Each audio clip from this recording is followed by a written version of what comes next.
History shows that when a nation attempts to disrupt the global financial order, the reaction is absolute. The pressure applied is often invisible, yet it is heavy enough to shatter a regime. The modern US dollar acts as a primary instrument of geopolitical leverage.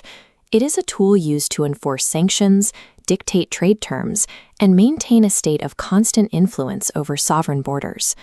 Leaders who reject this financial structure frequently face abrupt and violent ends to their power. The correlation between defying the dollar and the immediate collapse of a government is a recurring pattern in the 21st century. In 2000, Iraqi President Saddam Hussein announced his country would begin selling oil in euros. Within 3 years, Iraq was invaded by American forces.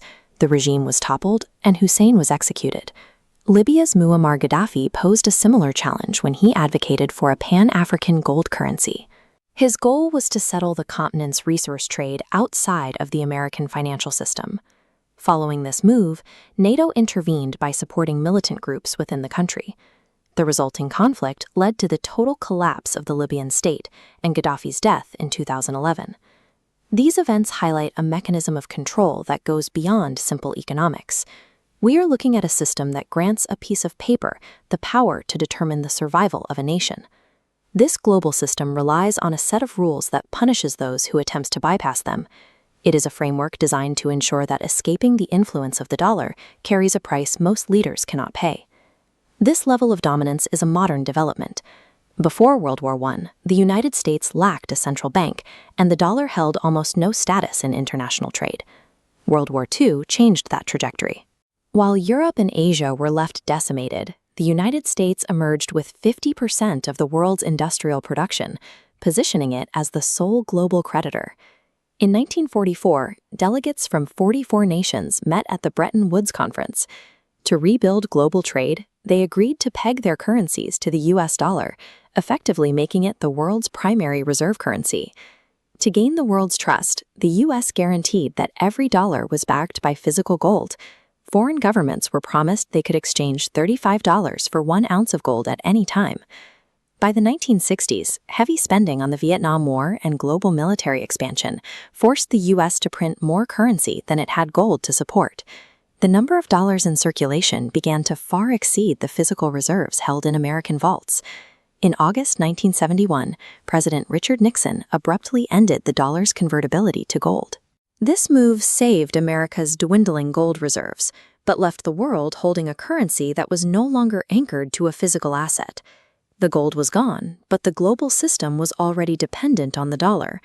International trade, national debts, and central bank reserves were all settled in American currency, leaving foreign economies locked into a system they no longer controlled. After the gold standard failed, the United States required a new way to maintain global demand for its currency. Without a physical backing, the dollar needed a different, universal requirement to stay relevant.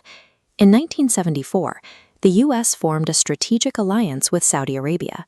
In exchange for military protection and advanced weaponry, the Saudis agreed to a specific trade requirement. Saudi Arabia, and eventually the rest of OPEC, committed to selling their oil exclusively in U.S. dollars. This shift replaced gold backing with an even more vital resource: energy. Because every industrialized nation requires oil to survive, they're forced to stockpile U.S. dollars, creating permanent global demand. Since 1974, U.S. currency held by foreign central banks has grown from $100 billion to over $7 trillion. These notes became the universal measuring stick for global wealth. Every barrel of oil, every ounce of copper, and every major international loan became denominated in the U.S. dollar. By linking the dollar to energy, the United States effectively established a global tax on trade. Any nation that wants to participate in the modern world must first acquire the currency of the United States. As the global economy evolved, the methods of dollar enforcement moved into the digital standards that govern modern life. Control is now exerted through the infrastructure of global finance. The SWIFT network serves as the central nervous system for international bank transfers. It allows more than 11,000 financial institutions to exchange the payment instructions that move trillions of dollars every day. Because Western institutions maintain significant influence over this network, It functions as a financial weapon. A single decision to remove a country from SWIFT can instantly freeze its trade and isolate its economy from the rest of the world. This influence extends to the technologies of the future. The infrastructure for cloud computing, AI research, and semiconductor manufacturing is funded and accounted for almost entirely in dollars. This chart demonstrates why breaking away from the dollar is difficult.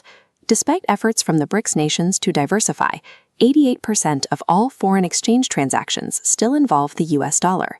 These layers of integration, spanning energy, banking, and technology, create a system where every national economy is deeply embedded. It is a structure that prioritizes global connectivity over local independence. With 88% of the world's transactions flowing through one currency, decoupling from the dollar would require a nation to rebuild its entire financial architecture. In the modern era, the dollar is the underlying operating system of the world, and there is currently no alternative ready to replace it.